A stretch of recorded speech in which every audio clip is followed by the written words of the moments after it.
Welcome to Screw the Commute, the entrepreneurial podcast dedicated to getting you out of the car and into the money, with your host, lifelong entrepreneur and multimillionaire, Tom Antion. Hey everybody, it's Tom here with episode 770 of Screw the Commute podcast. I'm going to talk about auto leasing versus buying for your company and all the pros and cons of that. And somehow, I don't know, this entire week was about motor vehicles because episode 768 that people were just going crazy over was on car rental hacks.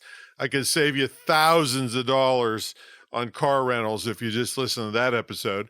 And then also episode 769 was all kinds of cool ways, and I'm not talking just Uber and Lyft. I'm not even, just wipe them off the table. I'm talking about ways that you can get paid for driving. All right. Again, I'm all about internet marketing, but the thing is you can make cash with these things if you need cash. So check out back episodes at screwthecommute.com/ and then the episode number. Car rental hacks was 768. Getting paid to drive was 769. And leasing versus buying is today at 770. All right, make sure you pick up a copy of our automation ebook at screwthecommute.com/automate free. Follow me on TikTok at Digital Multimillionaire. All right, let's get to the main event. Today we're going to talk about leasing vehicles. Now, if you're interested in information about leasing commercial space and buildings and equipment, check out episode 166. And I always must remind you to get competent legal and accounting help when you're doing this kind of stuff. Don't just rely on something I've said in this podcast. I don't know your financial and business situation. This is meant to be a primer to give you some of the big picture issues with regard to leasing and whether it makes sense for you to look into it to further your business. So, let's get into some of the pros and cons of leasing. But before I get started with that, let me make a blanket statement that I've heard from many business people over the years, and I agree with it myself. Rarely does leasing make sense on a personal level. Usually, to take best advantage of leasing, you need to be in some kind of business or some kind of business entity. Even if it's a sole proprietorship, fine with me. But to take advantage of all these things that we're going to talk about today, you really need to be in some kind of business. And you wouldn't get these deals if you were an individual. So check with your tax professional on this. All right, let's talk about vehicles. See, a lease is basically a really long car rental. Okay. If you rent cars often, also make sure you absolutely listen to episode 768, screwthecommute.com/768, which could save you thousands of dollars on short-term car rentals. But we're talking about leasing today. So with vehicles, we have to discuss closed and open-end leases.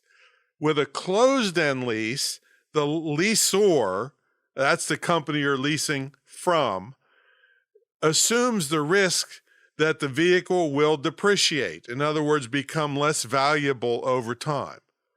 Now, to reduce this risk and to reduce the amount the vehicle will lose in value, the lessor, again, that's the company you're leasing from, sets annual mileage restrictions so that you can't run the wheels off the car and put 200,000 miles on it for the basic lease price. Also, they usually keep the lease from 12 to 48 months, so they don't get back a beat-up old piece of crap at the end of the lease and then have to fight with you over misuse or abuse of the vehicle.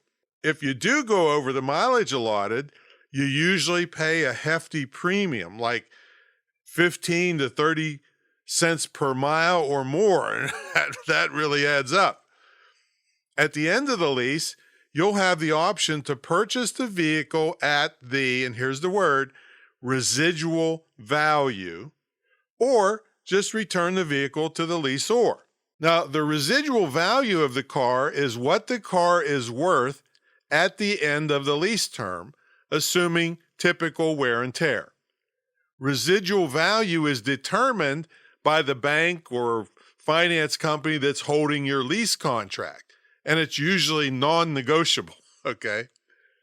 Now, if at the end of the lease, the car is actually worth more than the residual value, you could exercise your right to buy it and then sell it and make some money. If it's worth less because you ran the piss out of it, basically, or damaged it, you'll be responsible for the difference. That's why if you do damage it, you should fix it yourself or somehow before you turn it to them, because if you turn it back with damage, who knows how much they'll charge you to fix it. Now, this residual value is why it's really important to research which cars are worth at least 50% of their value after 3 years or for whatever your lease period is. If a car depreciates way more than that, it would be a bad idea to lease it, because you'll get screwed at the end of the lease because it'll be worth way less than, quote, the residual value. All right, so that's a closed-end lease. Now let's move on to open-end leases. See, an open-end lease is more common for commercial vehicles, and that kind of lease allows you to assume the depreciation risk. This means, you kind of assume it no matter which one you're doing, but this means at the end of the lease, you can purchase the vehicle or pay the extra depreciation to the lessor when turning it in.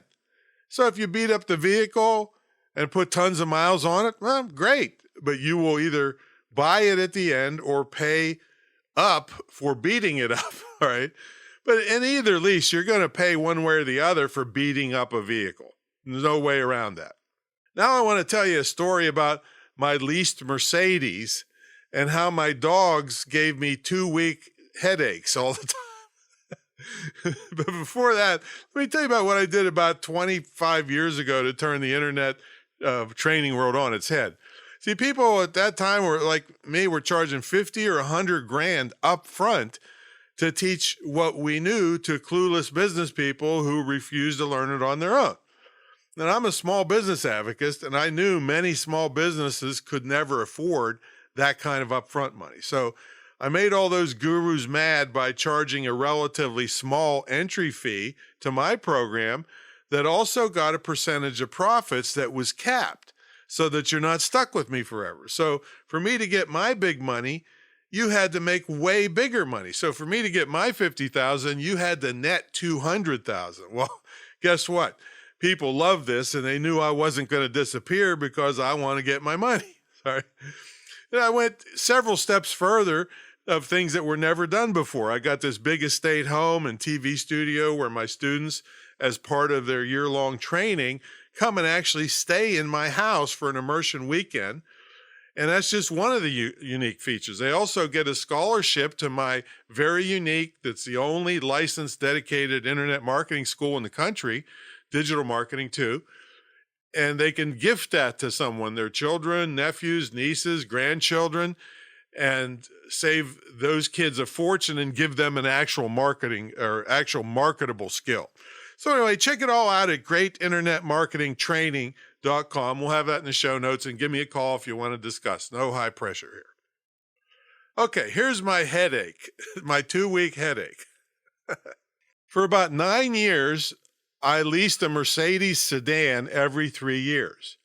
The reason I did it was I wanted the tax deduction. I don't drive that much, maybe 9,000 or 10,000 miles a year, and I didn't want to be responsible for a $10,000 transmission. All right, I always worried about that because before I leased, I had Mercedes, and I was always worried. The transmission goes out, you got 5 to 10 grand just for one thing. So I was always worried about that.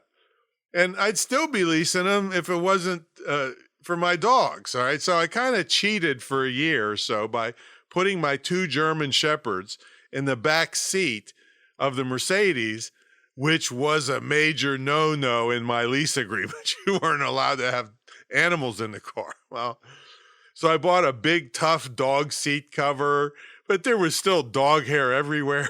but the big thing was they were sitting right behind me, and Abby would bark in my ear if anyone got anywhere near the car, even if I went through a drive-through window to get a hamburger. she would give me a headache for 2 weeks. She just totally go crazy. So I knew I needed a much bigger vehicle, and I knew I needed to customize it for my protection dog part of my business. So it made sense to get another vehicle and purchase it. So I now have a Suburban with a custom dog kennel on the back and a custom bumper in the front and a dual battery system and a bunch of other custom features. And it's paid off, so no payments. And unless I wreck it, it's going to be around for a long time because I don't put on a lot of mileage and I take extremely good care of my vehicle. So in this case, it definitely made sense to just buy it. I think I have about $75,000 in it. I mean, it's paid off. And it only has 84,000 miles on it in 10 years, and it looks brand new. So, all right.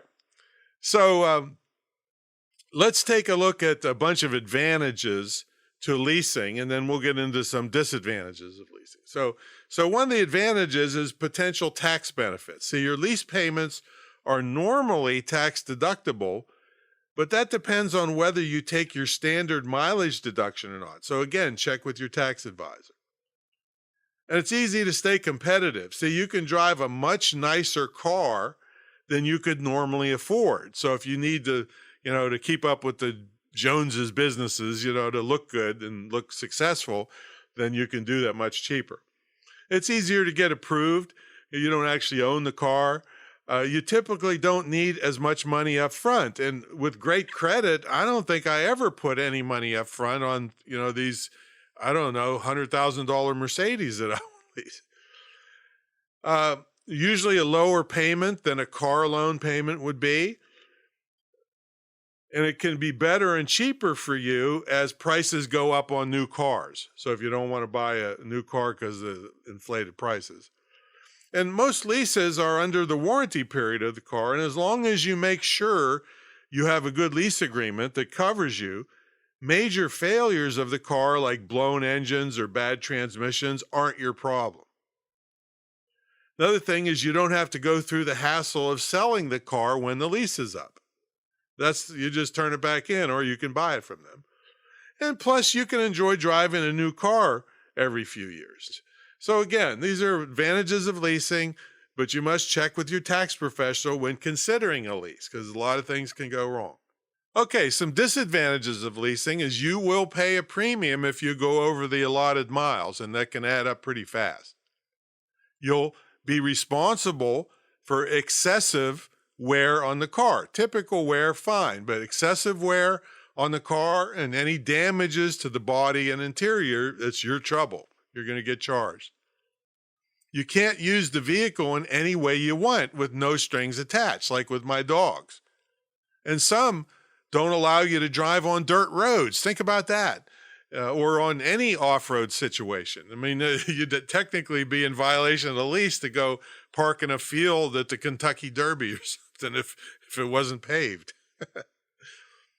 And you won't be building an asset. For instance, my Suburban is worth a lot of money still.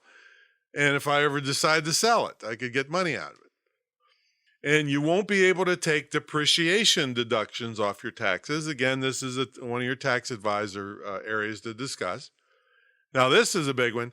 If you decide to end the lease early, oh boy, there could be extremely large penalties for doing so. So you got to make sure you're solvent enough to go for the length of the lease, or you could pay big penalties. And there could be unexpected fees at the end of the lease period, so make sure you understand all the fine print. And again, get somebody that knows what they're doing to help negotiate it and to show you the areas that could be trouble for you. So anyway, there's a little primer on leasing vehicles versus buying vehicles. And just be extremely careful, but if it works for your business, these are the kind of things you got to address. So there you go. So check out my mentor program for all kinds of business tips. I've been in business, I think, 46 years, long before the internet even started, and I'll be glad to help you. So check it out at greatinternetmarketingtraining.com. All right, we'll catch you all in the next episode. See you later.